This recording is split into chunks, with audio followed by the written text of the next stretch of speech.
Las pruebas que han acabado con el fiscal general del Estado. A pesar de las dificultades, que son muchas, España sigue siendo una democracia liberal herida, sí, pero donde todavía rige el Estado de Derecho y el imperio de la ley. Y eso significa, entre otras muchas cosas, que la justicia debe ser independiente del poder político, de modo que el que la hace la paga, sea quien sea y venga de donde venga, incluso siendo el fiscal general del Estado. Pues bien, España acaba de demostrar que algunas instituciones, como es el caso del Poder Judicial, no solo resisten al brutal ataque del gobierno para tratar de anularlo, sino que funcionan. Y la prueba más evidente es que Álvaro García Ortiz ha sido condenado por revelación de secretos, de modo que se verá obligado a dejar el cargo. El tiempo da y quita razones, amigos. Y en este caso la justicia, con mayúsculas, le ha quitado la razón al presidente del gobierno y a su panda de voceros. Esto decía Pedro Sánchez hace tan solo 2 semanas, en medio del juicio contra García Ortiz. El gobierno de España, por supuesto que cree en la inocencia del fiscal general del Estado, y tras lo escuchado y visto esta semana, más aún. Sí, pero si le condenan, ¿seguirá manteniendo esa opinión de que es inocente? Respeto su pregunta, pero le digo que desde luego creo que la verdad se acabará imponiendo, y la verdad es que el fiscal general del Estado es inocente. Pues no, esa no es la verdad, presidente. El fiscal general del Estado no es inocente, es culpable, un vulgar y despreciable delincuente. Uno más, solo que en este caso, siendo quien es, la condena supone un golpe colosal a un pilar básico y muy respetado hasta ahora, como es la Fiscalía, ya que la obligación del fiscal general es perseguir delitos, no cometerlos. Este es el mismo Sánchez, por cierto, que hace ahora un año exigía perdón a todos los que se habían atrevido a criticar a García Ortiz después de que la UCO no encontrara mensajes en sus dispositivos. Normal que no encontraran nada, dado que el fiscal general se había cuidado muy mucho de borrar todo para no dejar rastro. Horas y horas de tertulias. Ríos de tinta en los medios de comunicación conservadores, diciendo que el fiscal general tenía que dimitir.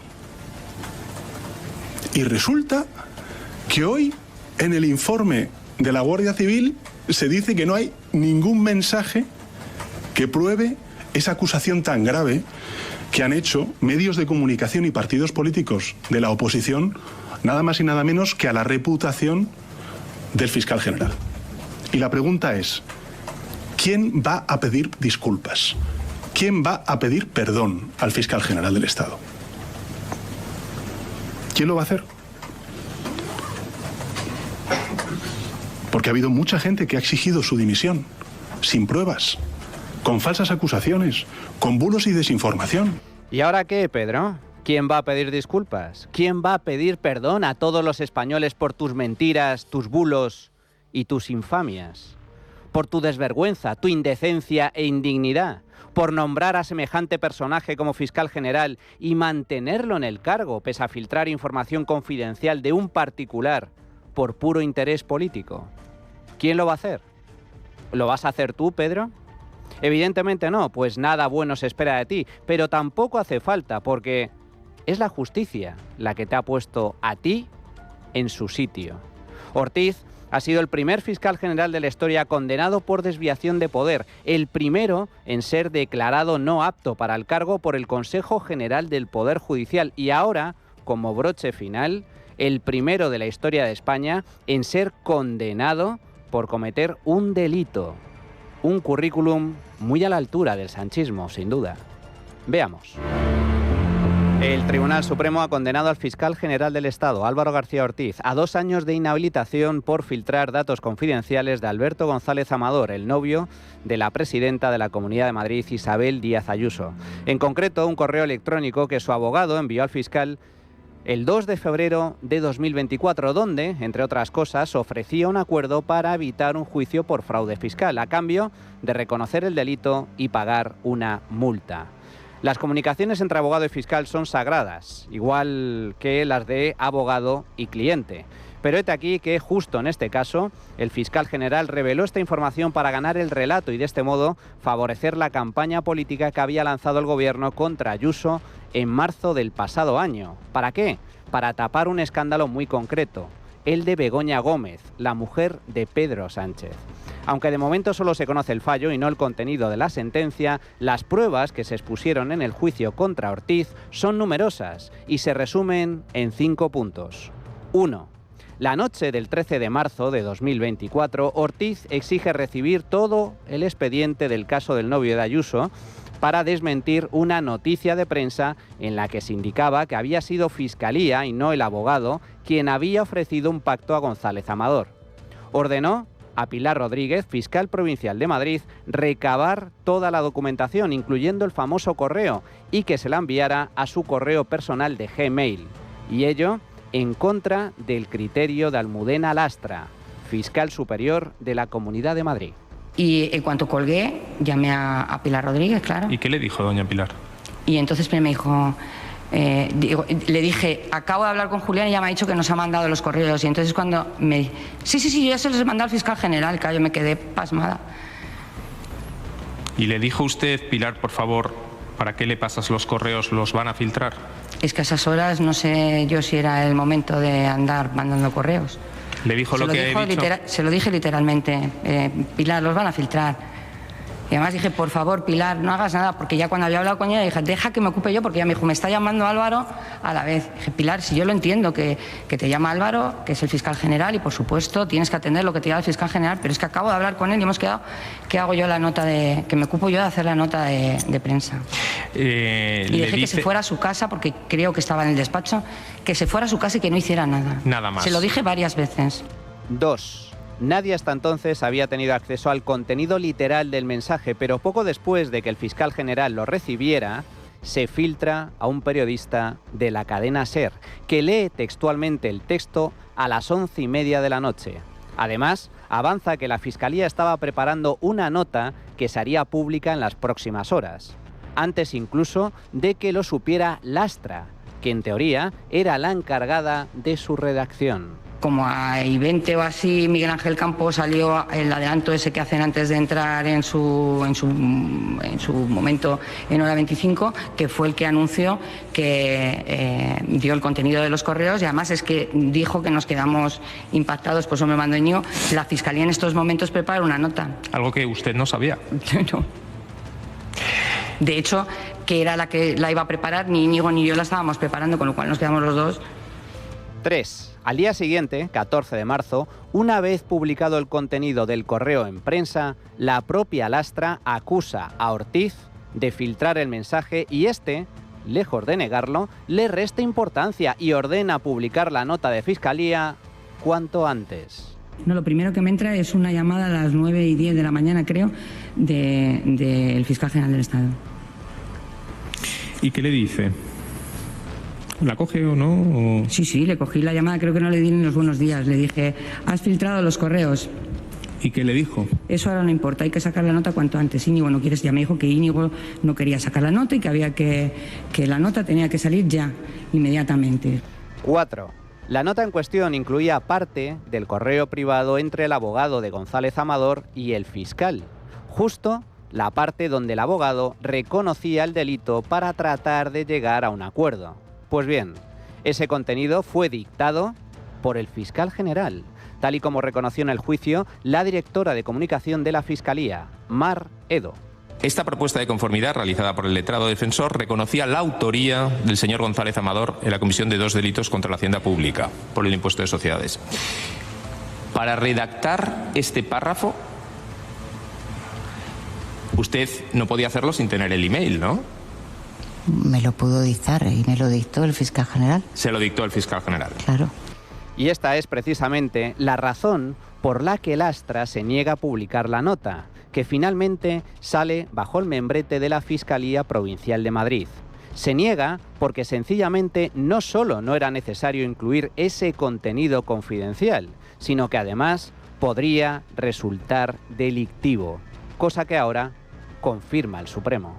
¿Qué tipo de nota hubiera bastado para neutralizar esa información incorrecta? Cualquier información que nos supusiera desvelar la estrategia de defensa de un investigado en una causa penal. Es que yo no veía la necesidad de dar tanto detalle, sencillamente con haber dicho que había habido una conformidad porque se había dirigido a nosotros el abogado. No había que dar más explicación, como son la mayor parte de las conformidades. Es decir, ¿hubiera bastado con señalar la información es falsa? Eso es. El procedimiento, en su caso de conformidad, seguiría los cursos. Que se ha seguido es el que se sigue habitualmente en las conformidades penales. Y la información y no que se ha dado ninguna instrucción para no que se retire por ningún superior del fiscal del caso. Es que era tan sencillo como decir eso. No había que, a mi juicio, no había por qué decir si había reconocido o no había reconocido los hechos, porque, insisto, muchísimas veces los abogados se dirigen a la fiscalía sin haber hablado con sus clientes. Bastaba con que Fiscalía hubiera publicado un desmentido sin necesidad de revelar datos personales. Es falso, no hemos ofrecido nada y no podemos publicar información confidencial porque afecta al derecho de defensa. Punto. Pero no, Ortiz se empeñó en incluir parte de ese correo electrónico en la nota oficial publicada por Fiscalía. Y eso, amigos, por mucho que digan lo contrario, es gravísimo, porque atenta directamente contra la legítima defensa, que es un derecho básico. De hecho, esta y no otra es la razón por la que el Colegio de Abogados de Madrid denunció al fiscal general. Habla Eugenio Ribón, su decano. Si se quisiera desmentir algún tipo de información, no era preciso revelar el contenido literal de aquellos correos que formaban parte del halo más estricto de confidencialidad. La acusación se formula a raíz de la publicación de la nota de prensa de la audiencia, de la Fiscalía de la Audiencia Provincial. Ese es el detonante y ese es el motivo que genera la alarma y el desconcierto absoluto. Pese a todo, algunos ignorantes y sobre todo lamebotas del poder político dirán: bueno, sí, vale, se filtró y publicó un correo privado, pero tampoco es para tanto, no es tan grave. ¿Ah, no? Pues que hable el afectado, Alberto González Amador. La mañana del 14, cuando yo veo esa noticia, yo me enfado profundamente. En ese momento recuerdo que hasta Miguel Ángel Rodríguez me dice: oye, ¿esto que están diciendo es verdad? Y dije: no lo sé, estoy preguntando al señor Neira. Llamé a Carlos, le dije: oye, ¿esto es verdad? Y me dijo: sí, tiene una explicación. Cálmate, porque estaba bastante... porque no entendía nada. Digo: pero yo, ¿por qué? ¿Cómo que he reconocido 2 delitos? Entonces, en ese momento, él me recordó y me dijo: ¿te acuerdas cuando estuvimos viendo el tema de la conformidad? Yo suelo actuar habitualmente así, he hecho muchas conformidades penales y nunca he tenido ningún problema. Entiendo tu enfado, dice, pero comprende que estamos en un Estado de Derecho, y además fueron sus palabras. Jamás en mi vida pensé que un correo mío cruzado con la Fiscalía se fuera a filtrar. Hemos entrado en otra dimensión, tenemos un problema bastante grande, tenemos que hablarlo. Y yo le dije, digo, pero yo no sé, yo no soy jurista, yo le dije, yo no sé qué de grande, pero es que ahora mismo todo el mundo, ese día, a partir de ese día, quiero que quede claro, es que entre la nota de la Fiscalía y la publicación del email posteriormente, a las pocas horas en el Plural y en un montón de medios, yo pasé a ser el delincuente confeso del Reino de España. O sea, estaba muerto. O sea, pero era el delincuente. O sea, el señor García Ortiz, el fiscal general del Estado, me había matado públicamente. O sea, me había destrozado por completo. O sea, no había opción. De hecho, lo que yo intuía me lo confirmó Neira. Me dijo: la presunción de inocencia se ha roto. Tu derecho a la defensa se ha roto. Dice, estamos en otro plano, en otra dimensión. Yo no entendía nada. Claro, a partir de ese día, nadie es consciente del daño que se me ha producido y a día de hoy se me sigue produciendo. Fruto de ello y tras hablar, me dijeron, tienes que interponer una querella. Esto es algo insólito. Interpuse la querella. Gracias a esa querella, pues se desplegó la tutela judicial efectiva en la que nos encontramos hoy. Entiendo que es en protección de mis derechos, porque no es que se hubiesen violado, es que se habían reventado. O sea, era el culpable. O sea, era el delincuente confeso, dicho por el fiscal general del Estado. Yo no tenía ninguna otra salida. Y 5. Ortiz lo borró todo. Borró sus mensajes, su correo, incluso cambió de móvil, y lo hizo el mismo día que el Tribunal Supremo arranca la investigación. Un poco sospechoso, ¿no creen? Inicialmente alegó que borró sus datos porque así lo exigía un protocolo de Fiscalía, pero no es cierto. Ese protocolo de borrado no existe.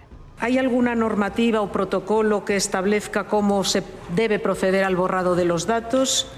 No. Esos funcionarios, le completo la pregunta, a los que usted se refería antes, ¿suelen hacer ese borrado de datos de los móviles que les entregan los fiscales? No hay ningún protocolo porque, en teoría, cada persona debe ser responsable individual del manejo de los datos del móvil que tiene asignado. ¿Y todo esto es suficiente para condenar? Pues sí, porque no hay pruebas directas, pero sí hay pruebas indiciarias. Salvador Viada, exfiscal del Supremo. Las condenas penales pueden sustentarse en una prueba directa, es decir, que alguien lo haya visto, que alguien lo haya percibido, que haya una prueba directa de ADN, este tipo de evidencias, o pruebas indiciarias. Las pruebas indiciarias son tan válidas como cualquier otra para desvirtuar la presunción de inocencia que, por cierto, el fiscal general del Estado tiene íntegra en este momento. Pero las pruebas indiciarias valen como cualquier otra. Y entonces, una suma de pruebas indiciarias. Claro, dice, es que no hay pruebas directas. Hombre, claro, es que las borró. Es que, claro, dice, no, es que no hay pruebas. Es que las borró. Dice, hombre, pues eso es un indicio de que borró algo que no lo haría porque le beneficiaba, sino por lo contrario. Y frente a estos indicios inculpatorios, ¿cuál ha sido la estrategia de la defensa? En primer lugar, negarlo todo, que Ortiz no filtró nada y que pudo ser cualquiera, porque a esos correos pudo acceder mucha gente, ¿vale? Sí, pero lo curioso es que Fiscalía sabe perfectamente quién y cuándo accedió a esa documentación e incluso a dónde se envió, ya que al tratarse de datos sensibles, el sistema informático lo registra absolutamente todo. Todo queda registrado. Sin embargo, Fiscalía no ha aportado nada, ni un solo dato al respecto. Por otro lado, varios periodistas afirmaron en el juicio que conocían el correo días antes de que se publicara y que la persona que les facilitó esa información no fue García Ortiz. Vale, muy bien, pero esas declaraciones son irrelevantes a ojos del tribunal. Para empezar, porque conocían la existencia del correo, pero no accedieron al mensaje en sí. La clave es quién filtró el mail, y ningún medio accedió a él antes de que lo recibiese el fiscal general en su cuenta personal de correo. Curioso además lo difícil que le resulta a Ortiz obtener un correo electrónico que en teoría ya tenían varios periodistas, ¿no? También resulta curioso que teniendo el mail en su poder, esos mismos periodistas guardasen la exclusiva durante días, una exclusiva de primer orden, dado que afectaba de lleno al novio de Ayuso. Por si fuera poco, ninguno de estos periodistas ha dicho quién le filtró la información y si no aportas nombres ni pruebas, resulta inútil para el tribunal. El periodista no goza de presunción de veracidad, de modo que no pueden pretender que te crean sin más, sin aportar la más mínima prueba, tan solo tu palabra. La justicia no funciona así. Y por último, que la prensa publicara el mail antes de que la Fiscalía lanzara su nota no exime de responsabilidad al fiscal general, cuya obligación era mantener el deber de confidencialidad por razón de su cargo. El novio de Ayuso no dio su consentimiento para hacer público el contenido de ese correo y aún así salió publicado en una nota oficial de Fiscalía. Responsabilidad directa de García Ortiz.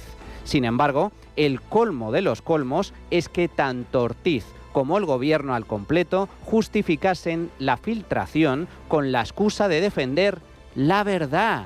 De hecho, así es como termina el juicio el propio fiscal general, con una declaración muy poética que, sin embargo, sonó más bien a una autoinculpación en toda regla. Antes de entrar en la sala, y con eso termino, disculpen y les agradezco su paciencia, una persona a la que no conocía me ha dicho una frase que me ha gustado mucho. Dice, la verdad no se filtra, la verdad se defiende. Y creo que es un poco el resumen de esto que ha pasado aquí. Esto es de lejos lo más escandaloso, porque no, la verdad, por muy verdad que sea, nunca se puede defender saltándose la ley, mediante la comisión de un delito. Un fiscal no puede defender la verdad revelando información confidencial, al igual que un juez no puede investigar un delito grabando conversaciones privadas entre abogado y cliente. Ni un gobierno puede combatir el crimen asesinando sospechosos. El fin no justifica los medios. Hay límites, y los límites son los que marca la ley, la Constitución y el Estado de Derecho. Ahora, la izquierda, con el PSOE al frente, se echará aún más al monte y hablará de golpismo y de barbaridades similares, pero la justicia ha hablado. Ortiz es culpable y las pruebas que han acabado con el fiscal general del Estado son más que suficientes para condenarle. La trinchera de llamas. Es Radio.